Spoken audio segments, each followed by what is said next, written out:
à la Cantorade. Venez avec nous sur Radio Laser prendre de la hauteur et du recul sur les interrogations multiples que nous et vous nous posons toutes et tous. Critiquons, proposons, réfléchissons dans l'humour et le respect.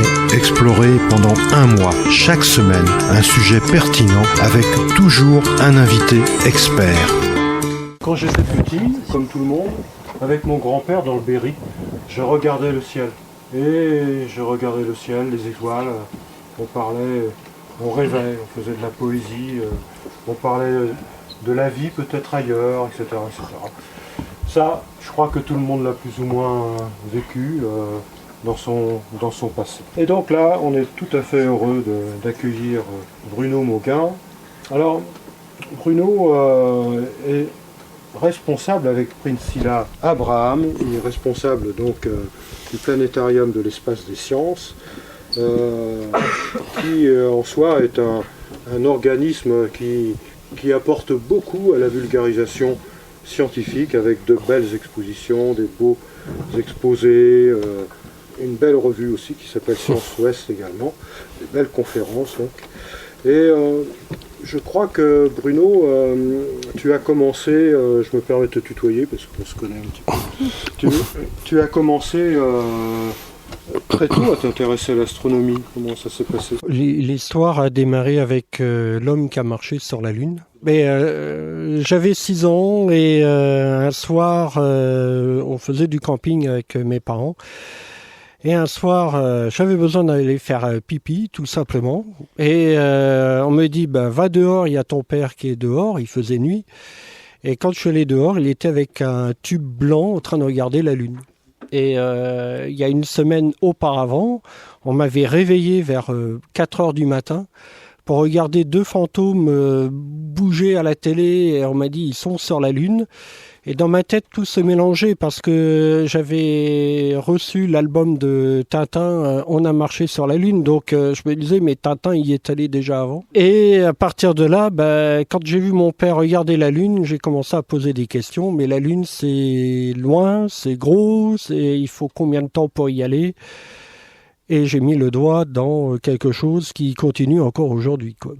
En tant que Brestois, pas fier de l'être, mais c'était plus l'océanographie qui m'intéressait et surtout comprendre pourquoi il y a des points chauds, pourquoi dans les océans, par exemple les îles Hawaï, c'est un chapelet d'îles.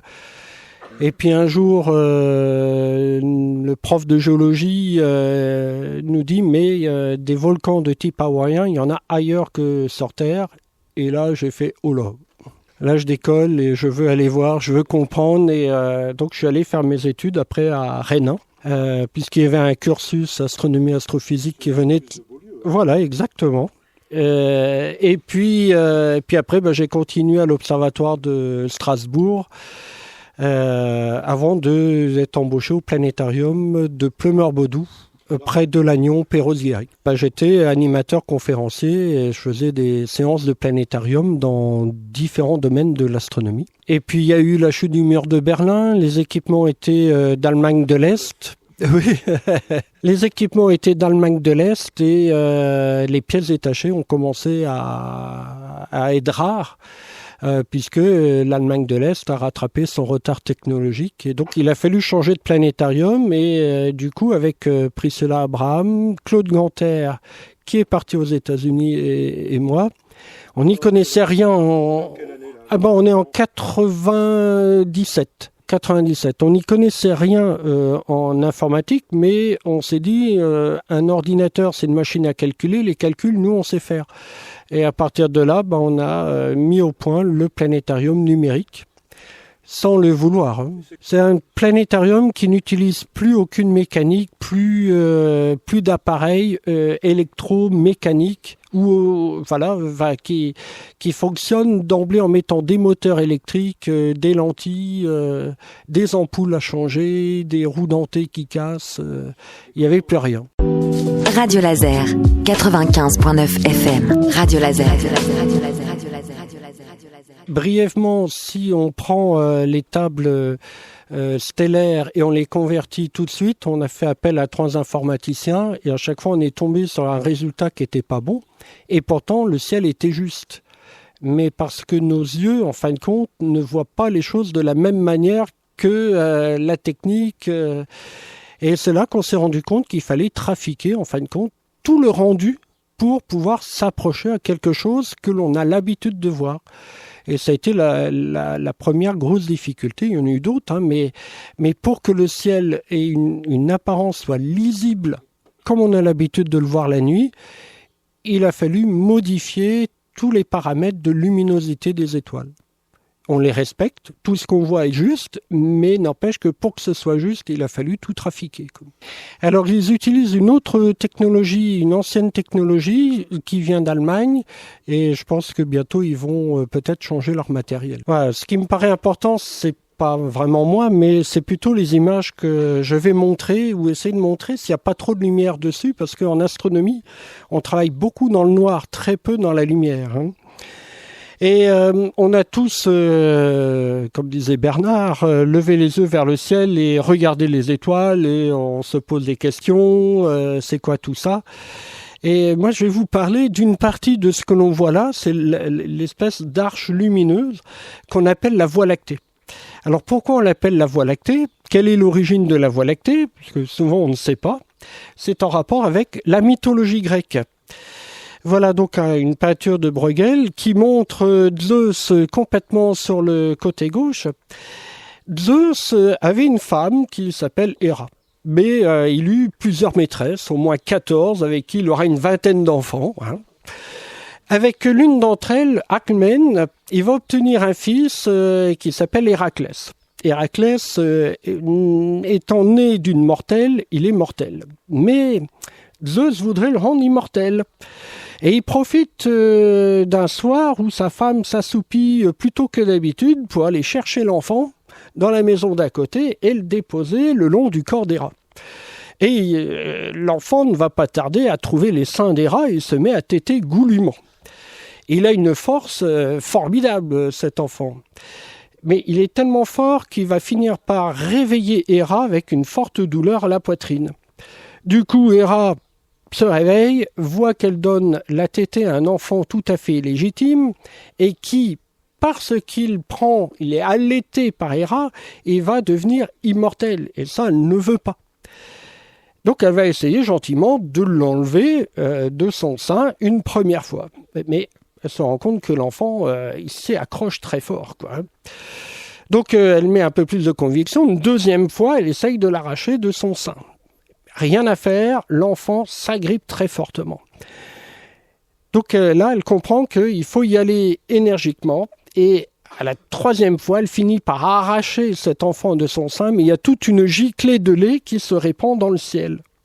Et voilà donc l'origine du mot la Voie lactée, parce que les anciens s'étaient expliqué cette arche lumineuse comme étant du lait qui se répandait sur la surface d'une sphère de cristal perforée où il y avait des petites étoiles. Voilà comment on expliquait en tout cas l'univers du temps des Grecs. Aujourd'hui, on sait qu'il n'y a pas de lait, il n'y a pas de vache non plus dans l'espace. Et on sait que toute cette zone que l'on voit, c'est une concentration d'étoiles.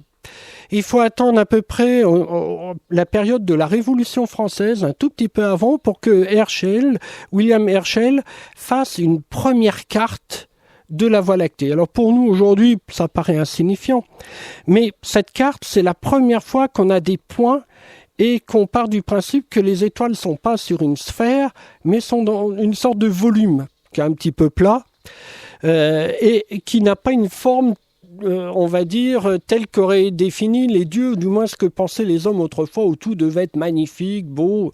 Là, ça ressemble à, on va dire, une crêpe ratée, quoi, quelque chose, on ne sait pas trop.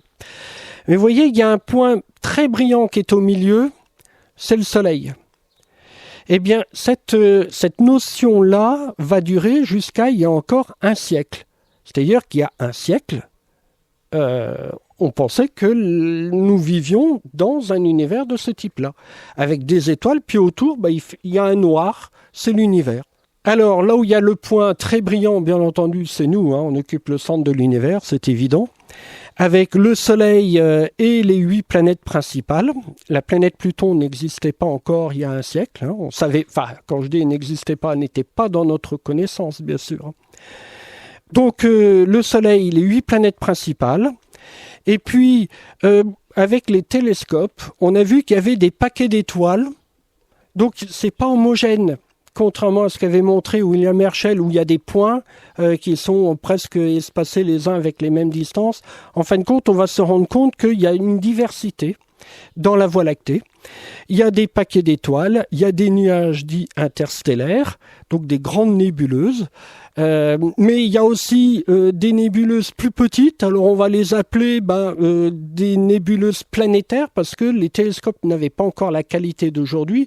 On voyait des choses rondes. Vous voyez, ça a à peu près une allure ronde. On saura plus tard que c'est plutôt des morts d'étoiles, mais ça, on ne le savait pas encore à l'époque. Et puis, on va découvrir aussi qu'il y a des taches laiteuses, floues, qu'on va appeler des nébuleuses spirales. Voilà, donc tout ça, ça tient là-dedans. Et en 1923, donc il y a 100 ans, voilà l'univers que l'on avait. L'univers, on pensait qu'il avait 7000 ans, que certains disaient il doit être plus vieux, mais on vaut peut-être mieux pas trop aller sur ces terrains-là. Et donc, il y en a un astronome, Edwin Hubble, qui va utiliser donc un télescope près du mont Palomar, et il va observer cette sorte de grande tache que l'on voit dans le ciel, qui fait 6 fois la taille de la Lune en apparence, et qu'on appelle M31, ou encore la nébuleuse d'Andromède, ou galaxie d'Andromède. Mais le mot galaxie ne va apparaître qu'après. Pour l'instant, on est avec ça, il regarde. Et il a pris une photo. Alors en astronomie, on travaille souvent en négatif, c'est-à-dire en noir et blanc, parce qu'on voit beaucoup mieux des petits points noirs sur un fond blanc que le contraire. Et là, il y a des annotations, et vous voyez tout en haut, il y a marqué en rouge « var » pour dire « variable ». Et rien que ce petit point où il y a un N qui est barré et il a mis var, ça va tout changer. Qu'est-ce qui se passe sur cette photo, qui n'est pas terrible, mais c'est un document. C'est avec ça qu'on peut travailler. Donc, on est en 1923, le 6 octobre, à Saint-Bruno, c'est comme ça. Eh bien, ça n'est pas une nova, c'est-à-dire une étoile qui meurt et qui, au bout de 21 jours, va s'éteindre. Donc, ça, on va appeler aujourd'hui une supernova. Mais il va découvrir que c'est une étoile qui clignote tous les 3 jours et demi à peu près, 3,4 jours. Or, une étoile qui clignote tous les 3,4 jours, on en connaît. On appelle cela les céphéides. C'est des sortes de gyrophares. Si vous voyez un gyrophare d'une ambulance, par exemple, eh bien, si vous voyez la puissance que ça a quand elle est juste à côté, ça nous aveugle. Par contre, quand ça ne nous aveugle pas, on en déduit donc du coup que ce gyrophare, il est beaucoup plus loin. Et que quand on ne fait plus que le deviner, le gyrophare, on se doute que c'est très très loin. Eh bien, cette étoile de type céphéide, donc variable, qu'il détecte, il va découvrir qu'on peut mesurer la distance de cette étoile par rapport à nous, par rapport à la luminosité de cette sorte de gyrophare. Ça a la même puissance, mais comme il est plus loin, il est plus faible. Il y a des petits calculs qui permettent d'avoir une idée de la distance. Et il va découvrir avec surprise que cette chose-là, qu'on voit, donc M31, Andromède, qu'il est en train d'observer, eh bien, ça n'est pas parmi tous les petits points que l'on voit, les petits points forment un premier plan. Et que cette tache floue, elle est gigantesque, elle est au-delà de tous les petits points que l'on voit. Et c'est comme ça qu'il va comprendre que nous, on n'habite pas tout l'univers là-dedans. Nous, on habite peut-être quelque part là-dedans, mais que ce que lui est en train de voir n'est pas à l'intérieur, mais à l'extérieur. Et du coup, quand on regarde toutes ces étoiles que l'on voit former une sorte de bande dans le ciel, c'est en fin de compte quelque chose qui ressemblera à ça si on pouvait en sortir. Il nous faudrait des milliards d'années de voyage aujourd'hui pour pouvoir en sortir. Mais il arrive donc à faire cette gymnastique que nous, on habite peut-être dans quelque chose qui ressemble à M31, qu'on appelle nous la Voie lactée, mais cette chose-là, en fin de compte, si on pouvait en sortir, voilà à quoi ça ressemblerait peut-être, vu de loin. Et à partir de là, eh bien, on va parler de gouttes de lait galaxie. Et voilà le terme de galaxie. C'est quelque chose qui était tout nouveau et c'est apparu donc, dans les années 1925-26, donc il y a moins de 100 ans. Vous voyez, donc c'est très récent en fin de compte qu'on sache qu'on habite dans quelque chose qui ressemble à ça. Et ensuite, il va mesurer les distances d'autres galaxies et on va comprendre qu'on habite dans un univers constitué de galaxies, que notre galaxie c'en est une parmi d'autres. Alors, il va faire plusieurs mesures de taille, de distance, sur différentes galaxies dont on voit certaines par ici.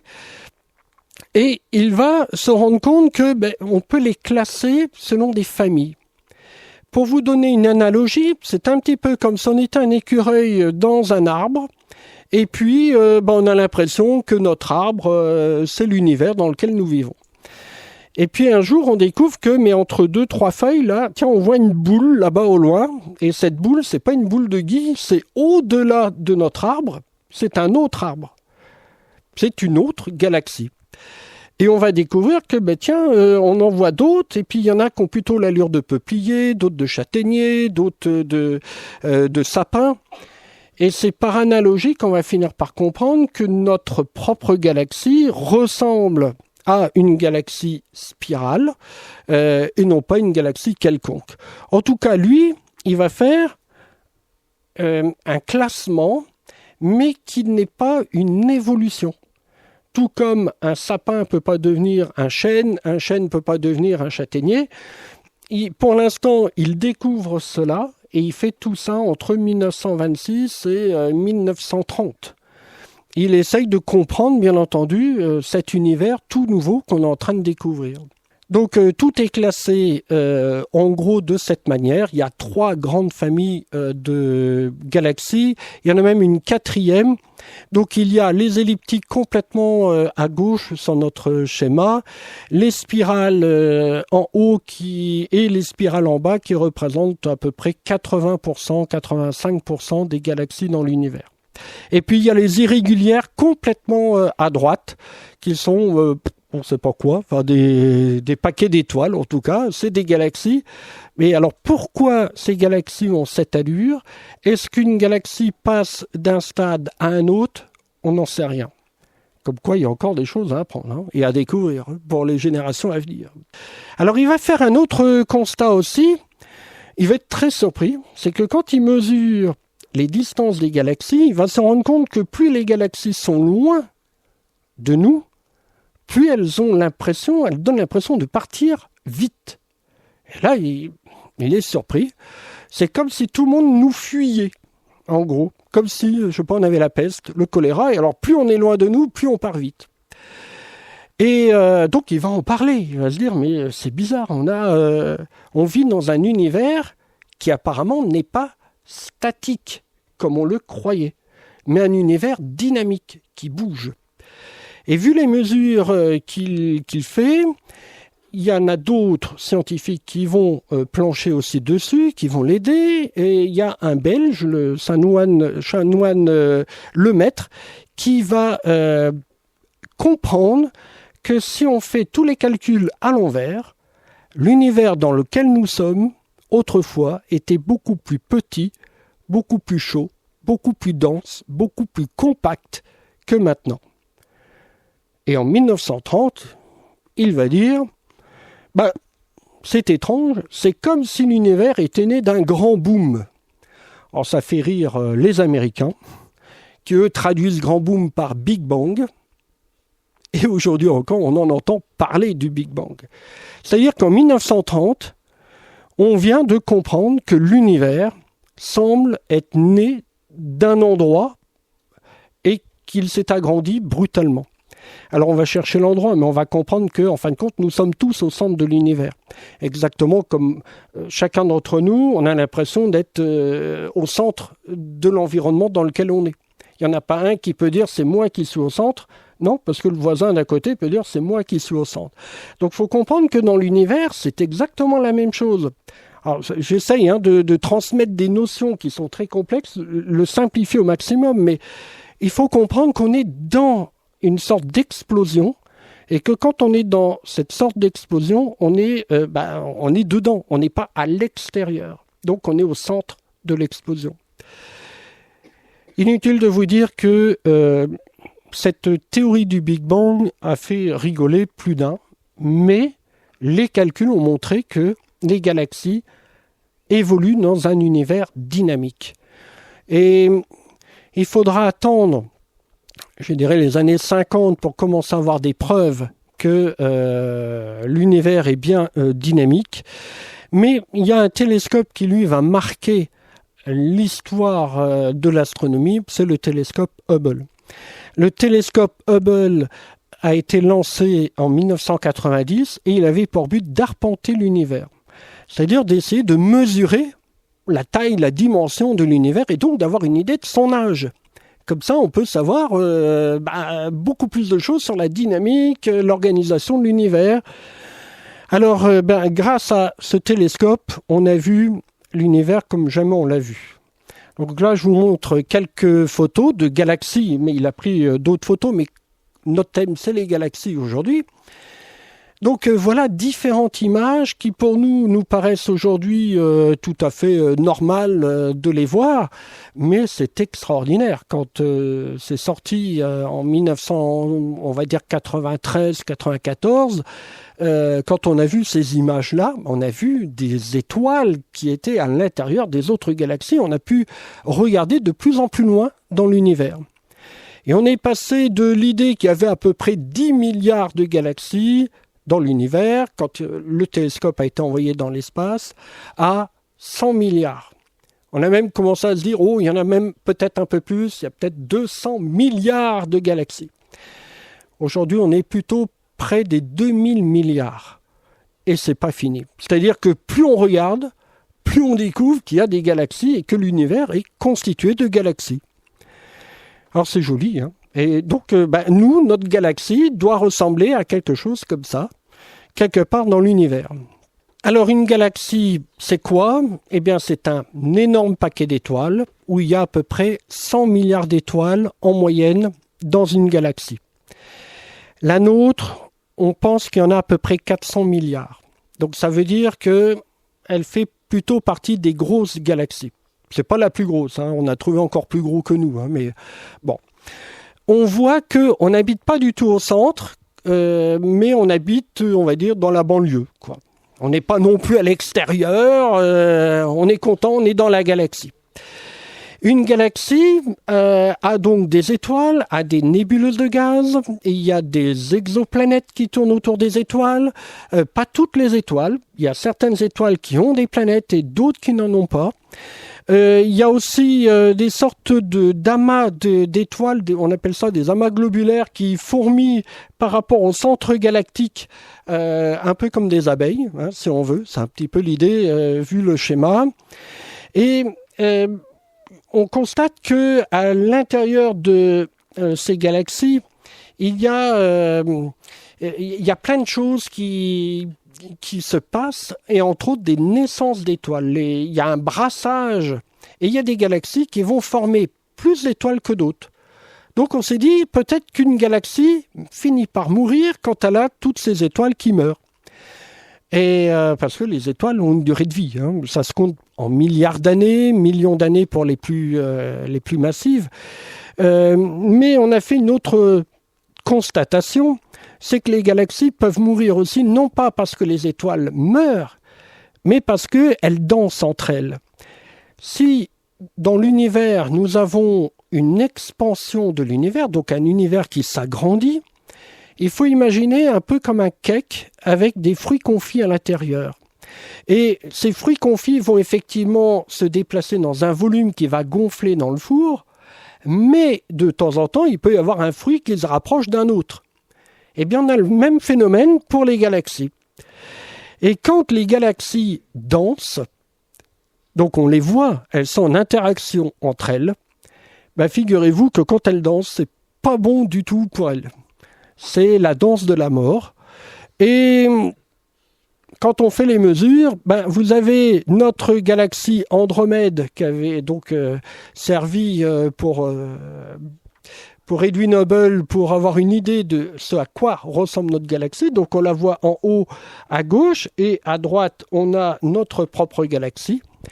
Eh bien, comme la galaxie d'Andromède est 2 fois plus massive que la nôtre, nous sommes en train de tomber à une vitesse de 90 km par seconde vers Andromède. C'est-à-dire on tombe dedans. C'est comme un effet de balançoire.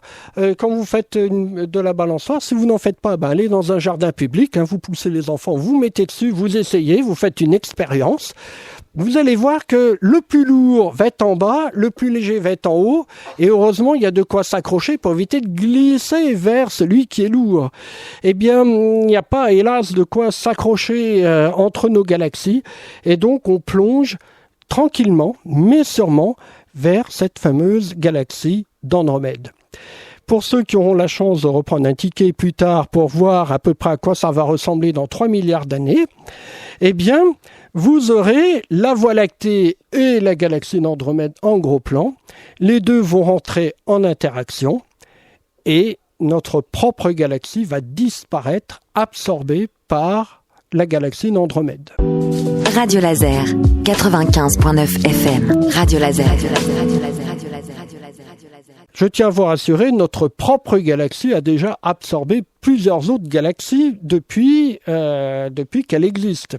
Et elle existe depuis à peu près 13 milliards d'années. Donc le cannibalisme, comme on dit, entre galaxies est quelque chose de plutôt commun et normal et qui permet la survie des galaxies. Dans ce monde où il y a plein de galaxies, le télescope Hubble nous a montré qu'au cœur de chacune de ces grosses galaxies, il y a au milieu un trou noir. Et ça, on n'y avait pas pensé. On constate que l'objet qui est à l'intérieur, donc ici sur l'image on voit au centre quelque chose qui brille, mais cette chose brillante emmitoufle quelque chose qui est très sombre au cœur, qu'on appelle un trou noir. Le télescope Hubble nous a montré que plus le trou noir est massif, plus la galaxie est massive. Donc il y a une relation possible quand on voit une grosse galaxie pour estimer le type de trou noir qu'il y a au cœur. Un trou noir, selon la théorie, c'est une étoile qui s'effondre sur elle-même et la lumière ne peut plus s'en échapper. C'est-à-dire que la vitesse de libération qu'il y a à la surface de cette chose est telle que c'est la vitesse de la lumière, donc les photons restent absorbés. Pire que ça, c'est que cet objet va absorber tout ce qu'il y a autour, l'énergie, tout ce qui peut tourner autour. Donc on l'appelle trou noir parce qu'on ne le voit pas, il absorbe la lumière. Seulement là, pour les galaxies, vous voyez, ça se compte en millions, voire en milliards de fois la masse du Soleil. Or, d'après la théorie, on ne pouvait pas aller au-delà de 100 fois la masse du Soleil. Pourquoi on a des trous noirs qui sont énormes, gigantesques au cœur des galaxies ? Eh bien, honneur aux prochaines générations pour trouver la réponse, puisqu'on ne l'a pas. Voilà. Autre problème avec ces galaxies, nous voyons ici donc une représentation de notre propre galaxie d'après les données d'un satellite qu'on appelle Gaia. Donc c'est relativement précis, on a maintenant une idée assez précise de notre propre galaxie. Et on s'est rendu compte que les étoiles qui tournent autour, normalement auraient dû s'éjecter. Or, elles ne s'éjectent pas. Pour qu'elles ne s'éjectent pas, il faut une masse qu'on ne voit pas et qui permet de retenir les étoiles. C'est ce que l'on appelle la masse manquante. Ça veut dire que ce qu'on a détecté, par exemple, au cœur de notre galaxie, le trou noir, il y en a un, il est par là, vous voyez, à cet endroit-là, il y a une étoile qu'on appelle S2. On peut suivre depuis donc le télescope Hubble ces mouvements des étoiles au cœur de notre galaxie. Et on constate que y a bien quelque chose au cœur de notre propre galaxie qui est en train de dévorer notre galaxie. Nous, on met 250 millions d'années pour faire un tour complet dans notre galaxie. Et heureusement qu'on est en périphérie, qu'on n'est pas au centre. Parce qu'au centre, on aurait déjà disparu depuis longtemps.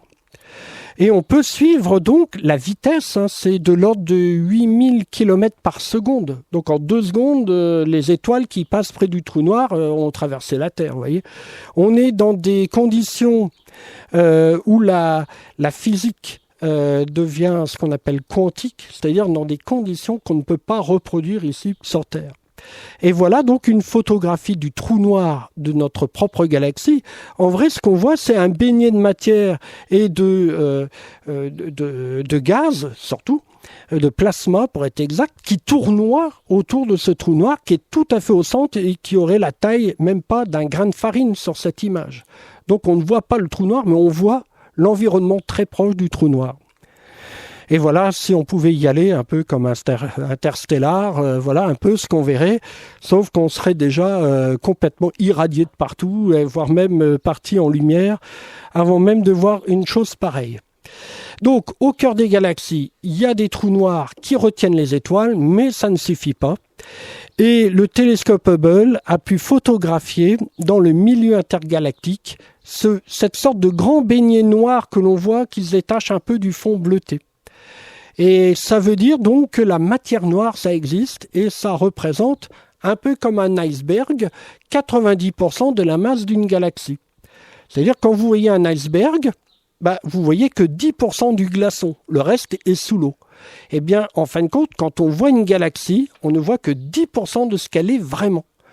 Il y a de la matière noire autour. À quoi ça ressemble ? On fait confiance à vous plus tard pour trouver la réponse. Mais on constate donc qu'il y a bien quelque chose qui existe. On a les preuves en photo, mais on ne sait pas ce que c'est. Pire que ça, le télescope Hubble a montré que l'univers dans lequel nous sommes n'est pas en expansion tranquille, mais il est en expansion accélérée. C'est-à-dire qu'il y a une énergie qui semble étirer l'univers qu'on n'avait pas prévu. Et cette énergie va représenter les 3/4 de la masse de l'univers. Parce que l'énergie, la masse, par rapport à la vitesse de la lumière au carré, ça fait la fameuse formule E égale mc2. Pas m6. Radio Laser, radiolaser.fr. Radiolaser.fr. Alors voilà à peu près ce que l'on comprend de l'univers, c'est que l'univers est en expansion accélérée, donc il va devenir de plus en plus grand et on ne sait pas pourquoi. Donc on essaye de comprendre. Maintenant, toujours là-dedans, je regarde là, petit dernier détail, le télescope Hubble nous a montré qu'il y a des galaxies qui sont très loin et d'autres très proches. Quand une galaxie est loin, elle s'éloigne vite de nous. Alors on a le même phénomène qu'on appelle l'effet Doppler.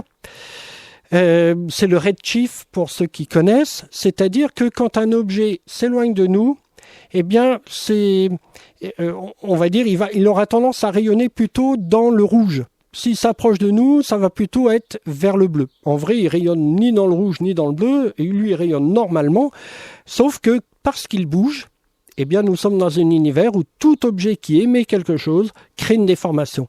Exactement comme une ambulance. Quand vous entendez une ambulance qui fait pimpon, pimpon, pimpon, hop, là, vous avez compris qu'elle vient de passer. Hein. Si elle fait pimpon, pimpon, pimpon, vous vous doutez qu'elle ne bouge pas. Eh bien, c'est la même chose pour les galaxies. Alors, les galaxies, elles, font pas pimpon, mais quand elles s'éloignent de nous, on les voit de plus en plus rougeoyantes. Plus elles sont loin, plus elles sont rouges. Et on arrive à la limite du capteur du télescope Hubble, qui était surtout fait pour observer dans le visible et un petit peu dans l'infrarouge. Et on voit donc que plus on regarde loin, plus on a des taches qui deviennent de plus en plus subtiles à voir, difficiles à voir. Donc on en avait déduit que c'est très simple. Les galaxies naissent sous forme de gaz.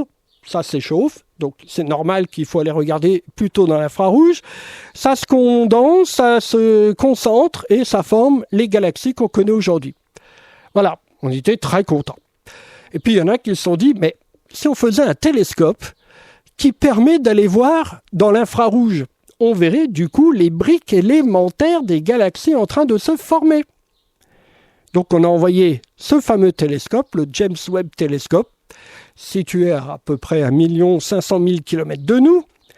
Et ce télescope prend de magnifiques images. Alors, je montre juste que les galaxies, mais maintenant il peut voir des poussières, il peut voir la formation des exoplanètes, la répartition des poussières, chose que ne pouvait pas faire le télescope Hubble. Mais surtout, voilà l'avant-dernière image, c'est l'image du ciel profond obtenue par le télescope James Webb Telescope. Vous allez me dire, bon, ça ressemble à ce qu'on a vu tout à l'heure avec le télescope Hubble. Sauf que, à la différence, là, on est dans l'infrarouge. Et que les petits paquets rouges qu'on devinait, en fin de compte, c'est parce que le capteur du télescope Hubble ne permettait pas de voir précisément ce qu'il y avait. Avec le capteur du James Webb Telescope, on voit des galaxies comme la nôtre, exactement comme la nôtre, mais situées à 13 milliards d'années-lumière de nous, c'est-à-dire aux confins même de l'univers. C'est comme si on avait inventé la théorie à partir d'un capteur qui ne permettait pas de voir au-delà de l'infrarouge, où on voit des bébés galaxies s'assembler et puis devenir de plus en plus grosses. Avec ce télescope, on voit que les bébés sont en fin de compte des adultes. Alors du coup, combien de temps a-t-il fallu aux galaxies pour se former ? Combien de temps s'est-il écoulé entre le temps du Big Bang et le moment où il y a eu suffisamment de matière pour former les galaxies ? Là, on ne comprend plus rien. Voilà. Donc du coup, revenons à notre première image. Regarder les étoiles, c'est super chouette. Contempler, se poser des questions, c'est très bien. Et quand on se pose la question où est la limite de l'univers, j'ai tendance à répondre, cette limite, elle est au fond de chacun d'entre nous. C'est la limite entre notre connaissance et notre ignorance. Quand on l'entretient, faut pas tout savoir, faut pas non plus ne rien savoir, mais c'est quand on sait qu'on est quelque part entre les deux, c'est ça qui fait avancer les choses, se poser des questions et essayer d'avoir des réponses.